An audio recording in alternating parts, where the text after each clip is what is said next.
excuse me, I'll start the video with the cough, so I need to talk here about, we're going to do a little talk about what's going on here in Ukraine and what I'm seeing here.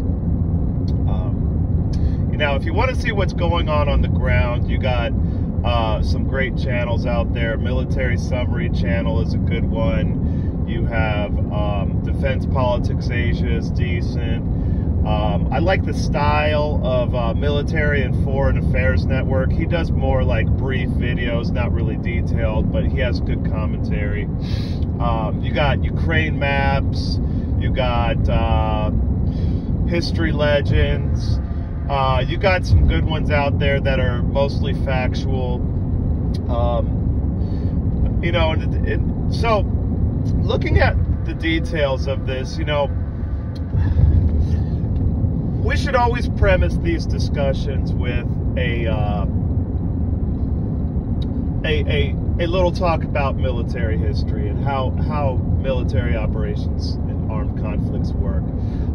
You got, as I've said many times in the past, your leadership of your armed forces is probably the most decisive factor in your arsenal.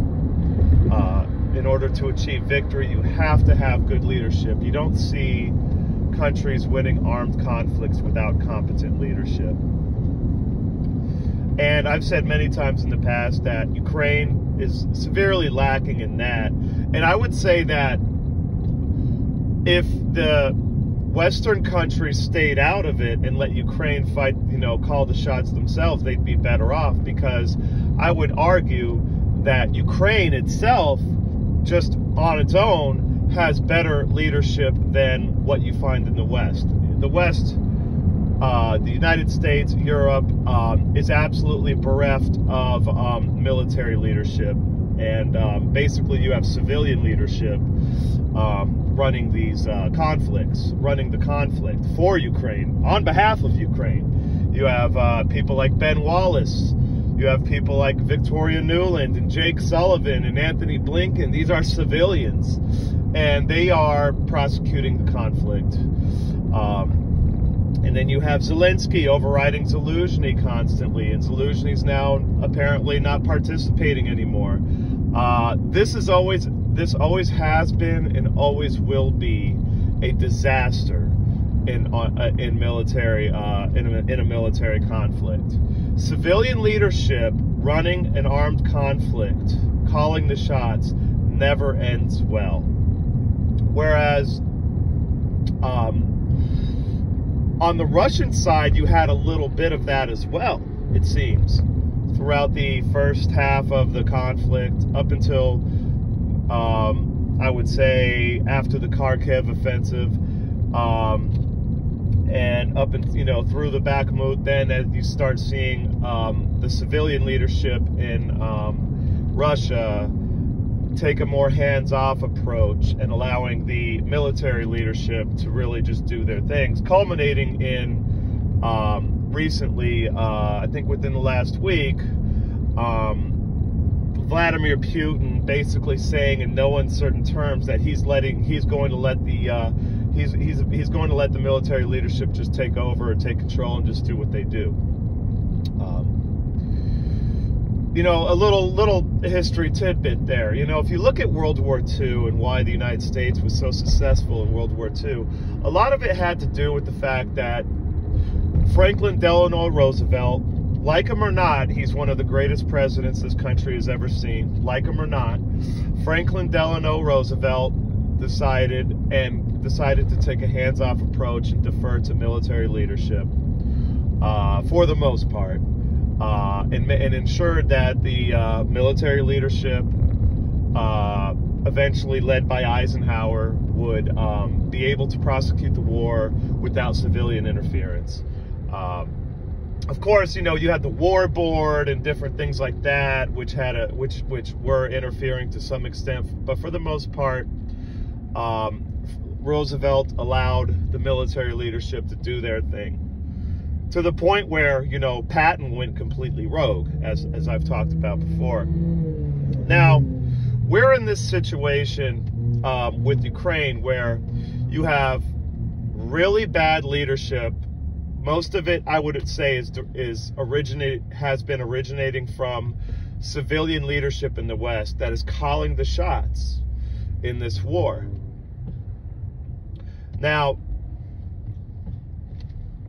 from a Russian perspective, you want to ask yourself, what is the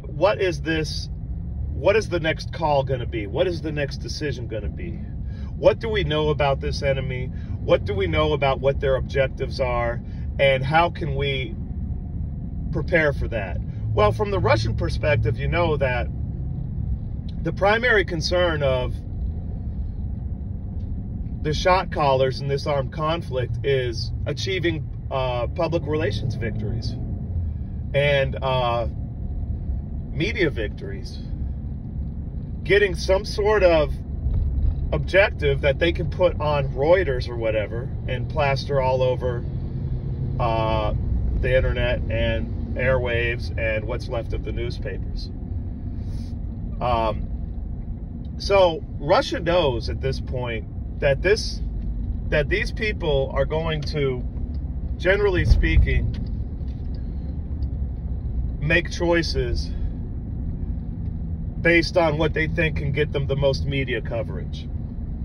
And what I see is, with this Zaporozhye offensive that the Ukrainians are pushing right now, I wonder if Russia left this big salient kind of to entice the Ukrainians into this large buffer zone.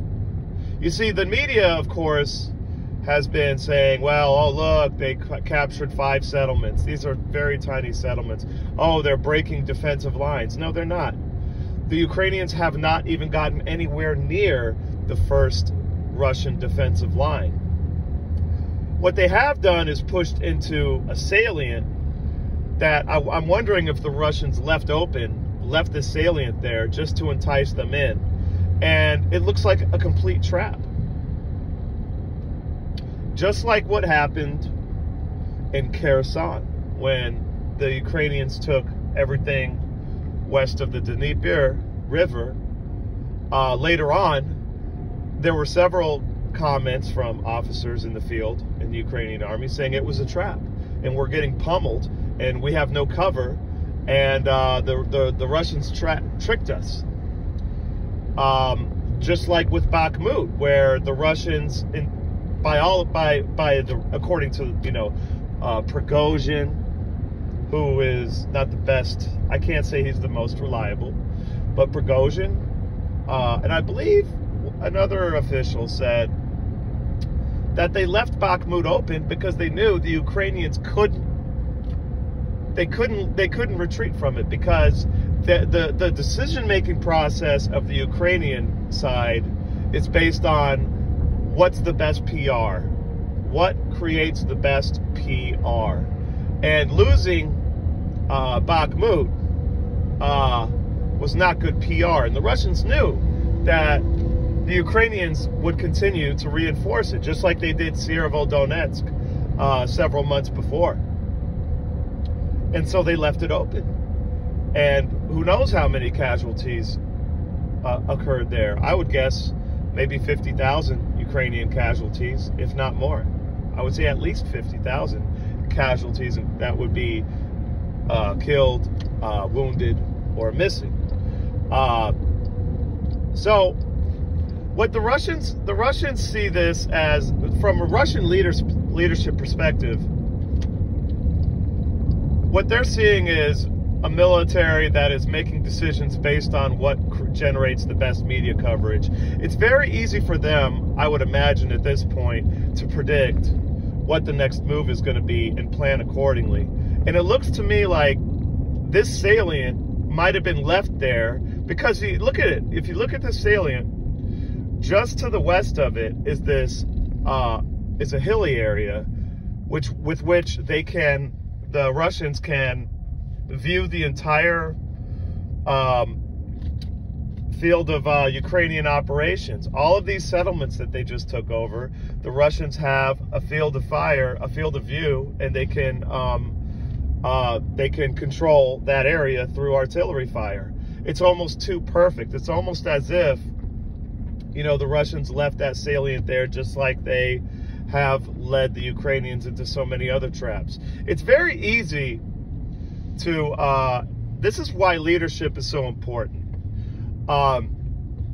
If the Ukrainian military was properly led, for example, by its own military commanders instead of by Western military commanders, they would not be nearly so predictable, and this would be going a lot differently right now. But because we have people like Victoria Nuland and Jake Sullivan and all these CIA spooks and Ben Wallace and all these MI6 spooks running the show, it was always destined to be a disaster. As I said from the very beginning, it was always destined to be a disaster. Leadership matters. Leadership is the most important factor in any armed conflict. So that's my spiel for this morning. I am out.